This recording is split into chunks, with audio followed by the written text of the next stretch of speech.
Hello guys, আসসালামু আলাইকুম। আশা করি যে যেখানে আছেন অনেক ভালো আছেন। আজকে যে বিষয় নিয়ে কথা বলবো, সবসময় তো ভিডিও নিয়ে চলে আসি, তো আজকে 3-4 দিন যাবৎ কোনো ভিডিও আপলোড দেই না বা কিছু কথাও বলি না। মনটা যে এতটা খারাপ হয়ে আছে, আপনারা জানেন যে বাংলাদেশের মধ্যে যে মাইলস্টোন স্কুলের যে বিমান দুর্ঘটনা হয়েছে তাতে অনেক শিশু মারা গিয়েছে। চোখের সামনে যদি কোনো বয়স্ক মানুষ কিংবা আমাদের মতো বয়সের এই যে যারা মারাও যায়, তখনই কতটা কষ্ট লাগে বা খারাপ লাগে। আর এমন কোমলবতী বাচ্চারা, শিশুরা যেভাবে মারা গিয়েছে তা একদম ভোলার মতন না। মানে কি বলবো, ভাষা প্রকাশ করতে পারছি না যে এমন একটা দুর্ঘটনা হয়ে যাবে। এমন একটা দুর্ঘটনা হয়েছে যে আমরা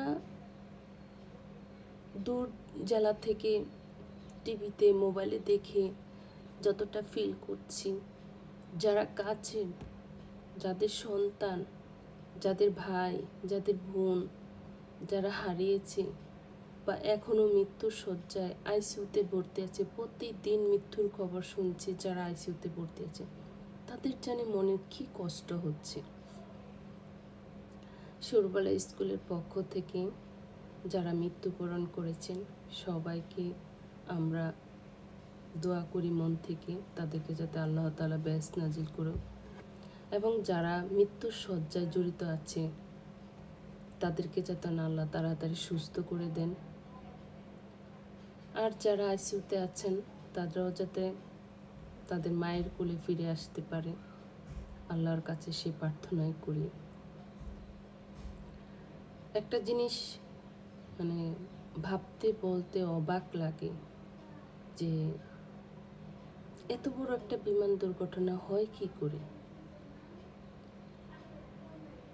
আমরা ভাষায় প্রকাশ করতে পারছি না যে কি বলবো,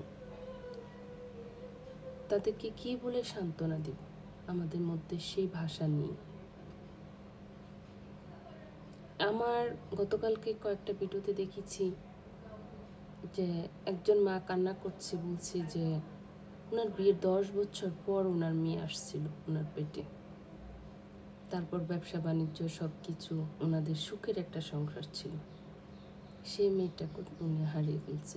এরকম প্রত্যেক সন্তানই তার বাবা মার কাছে প্রিয়, এবং বাচ্চারা যখন ছোট থাকে তখন কিন্তু মা বাবাকে অনেক আঁকড়ে ভালোবাসায় অন্যরকমভাবে জড়ে থাকে, তখন কিন্তু তাদের প্রতি ভালোবাসাটাও একটু ভিন্ন থাকে। আর এমন বাচ্চা যখন মায়ের কোল, বাবার কোল খালি হয়ে যায় তখন তাদের কতটা কষ্ট হয়। এখন 2-3 দিন যাবৎ যে জিনিসটা দেখতে পাচ্ছি, 2-3 দিন এখন মনেই হচ্ছে না যে কিভাবে দেশে থাকবো, কিভাবে সন্তান মানুষ করব। কোনো শিক্ষা প্রতিষ্ঠান নিরাপত্তা নাই, স্কুল কলেজের নিরাপত্তা নাই, বা যে কোনো জায়গায় যাই কোনো নিরাপত্তা নাই, নারীদের নিরাপত্তা নাই। এতটাই দেশের একটা অস্থিরতা সৃষ্টি হচ্ছে।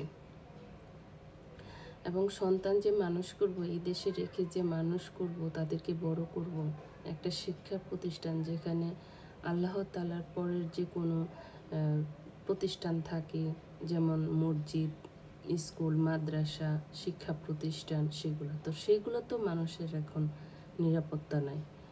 তো কিভাবে আমাদের দেশে, এই দেশের ছেলেমেয়ে মানুষ করব।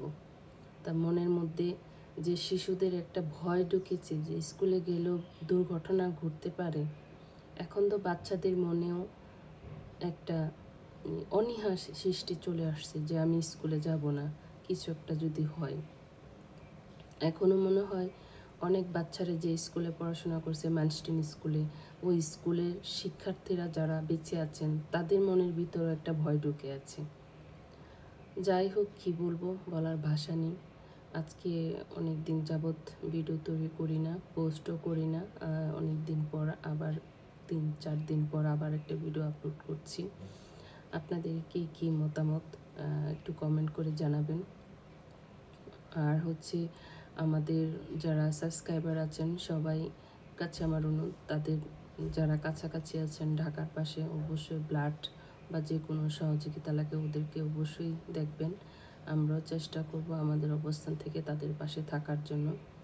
আর হচ্ছে আমরা পক্ষ থেকে দোয়া থাকবে যে যারা অসুস্থ তারা যেন তাড়াতাড়ি দ্রুত সুস্থ হয়ে বাড়ি ফিরে আসেন তাদের মায়ের কোলে।